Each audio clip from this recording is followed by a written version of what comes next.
A paz do Senhor, minhas queridas e meus queridos, se você me permite, eu gostaria de estar compartilhando contigo uma palavra da parte do Senhor.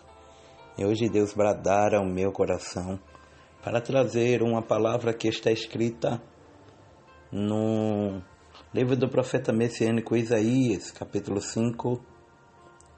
1, versículos 5 e 6.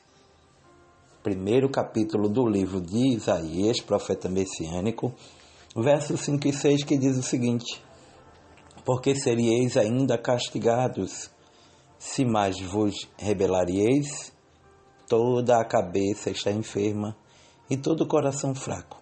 Desde a planta do pé até a cabeça não há nele coisa sã, senão feridas, inchaços e chagas podres, não espremidas, nem ligadas, nem nenhuma delas amolecida com óleo. Amém.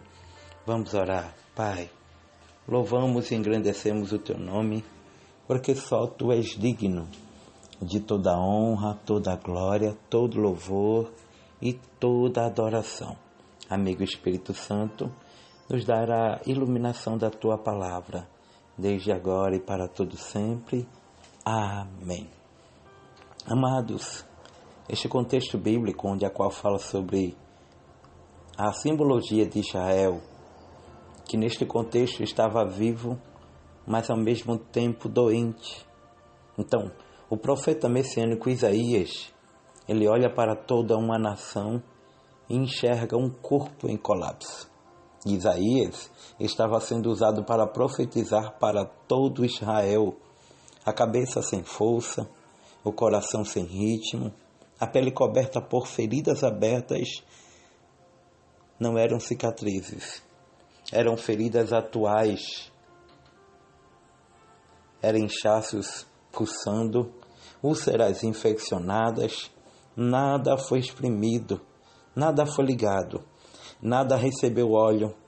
A imagem, sabe, que a gente vislumbra a tão somente olhar todo esse contexto, na verdade a gente percebe de que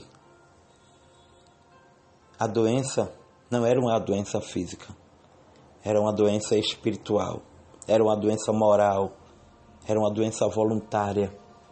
Porque muitas vezes o cuidado de Deus, de certa forma, chega quando a gente acha que não tem mais jeito.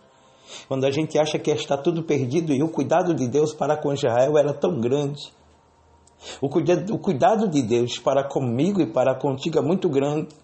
Ainda que muitas vezes a gente sinta que está no fundo do poço, morto ou morta em pecados e delitos, Deus ainda nos ama. Oh glória!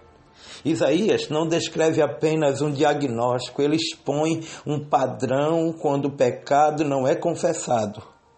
E talvez você que esteja do outro lado, o adversário tem cegado o teu entendimento, o adversário, sabe, tem feito com que você já não sinta mais a saber o que é pecado e o que não é. E a minha intenção aqui não é te julgar, muito pelo contrário, é diagnosticar as verdadeiras feridas que existem dentro de você. Oh glória! Quando a idolatria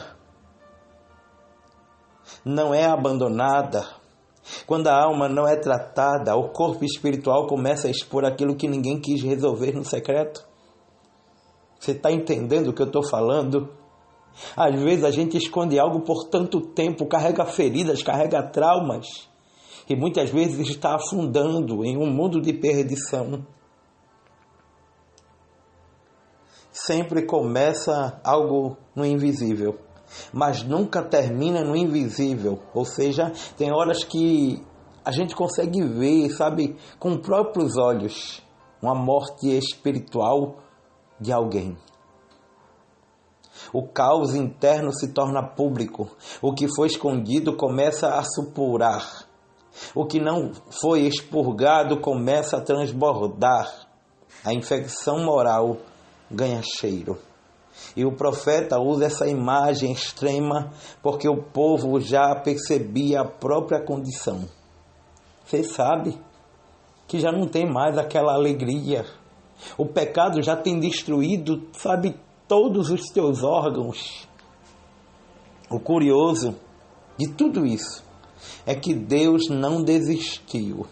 O médico estava pronto, o tratamento já estava preparado. Isaías mostra 3 verbos que revelam o processo: exprimir, ligar, amolecer com óleo. O primeiro, Deus expurga, ou seja, Deus põe para fora. O segundo, ele limpa. Ele remove o pus espiritual. Segundo, ele liga, ele envolve, ele protege, ele sustenta para que a cura continue depois do impacto inicial. E o terceiro, ele derrama o óleo. Eu não sei qual etapa que você se encontra. Se é etapa de expulsar, expurgar, se é etapa de ligar, a etapa de envolver, ou se é a terceira etapa, que é a etapa do derramar o óleo na ferida. Ele suaviza, ele cicatriza, ele unge para restaurar o processo ou o pecado que destruiu. O problema não era a falta de cura, porque tinha cura, tinha um diagnóstico e tinha cura. Era a recusa pela cura, ou seja, Israel sabia que estava morrendo. Israel sabia quem de fato poderia curar, mas ele estava recusando a ajuda. Quem sabe você que está do outro lado tem recusado a ajuda de Deus. E tem dito, não tem mais jeito para mim, mas o Senhor neste dia de hoje está dizendo, tem jeito para você. Israel ignorou o tratamento, preferiu conviver com a dor, preferiu esconder as feridas, preferiu, espiritualizar o que precisava ser confessado. Escolheu sobreviver ao invés de sarar, porque tem gente que é assim. Eu estou sobrevivendo, mas ainda está doente. Oh, glória!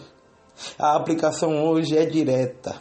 Ainda existem feridas que falam, vozes internas que denunciam o que não foi tratado. O coração enfraquece quando insistimos em manter o que Deus quer arrancar de dentro de nós. Oh, Erebaia, Santo Lerger. A mente adoece quando seguramos o que Deus quer expor. A alma pesa quando evitamos o processo. Para ser tratado ou para ser curado, tem que passar no processo. Mas existe esperança. Existe esperança. Ainda tem óleo. Ainda há cura. Ainda há um médico. E o tratamento começa com uma decisão simples de você que está aí do outro lado. A Bíblia diz: quem confessa o pecado e deixa alcança a misericórdia. Sabe? O que eu acho lindo neste contexto, ou seja, nesta palavra, é que isso é muito aplicável aos dias atuais. Deixe Deus exprimir o que precisa sair.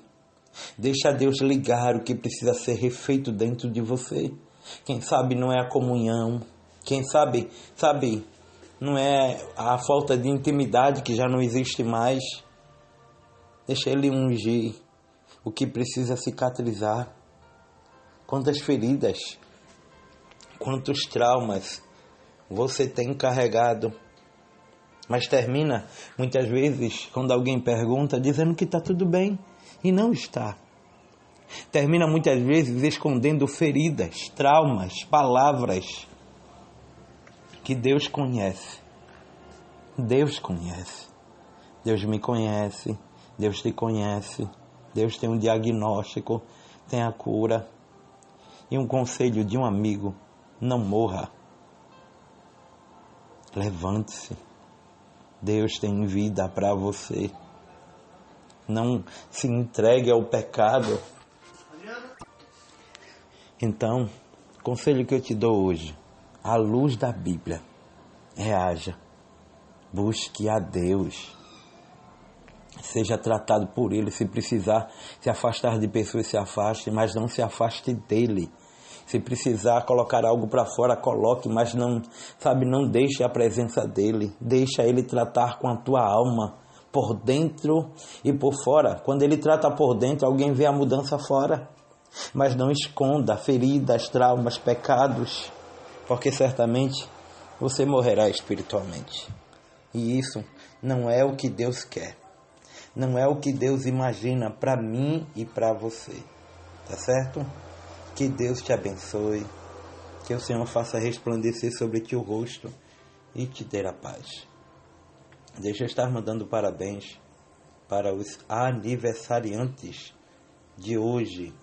Sim, todos aqueles que completaram mais uma primavera. Que os céus abençoe cada um e cada uma. Que Deus possa estar abençoando a tua vida, a tua alma, a tua história, a tua família, os teus sonhos e teus projetos. Tá bom? Se precisar gritar, grite. Mas não desista do cuidado de Deus na minha e na tua vida. Tá bom? Fiquem todos na paz. Que Deus abençoe. E até a próxima mensagem. Em nome de Jesus. Oh, glória!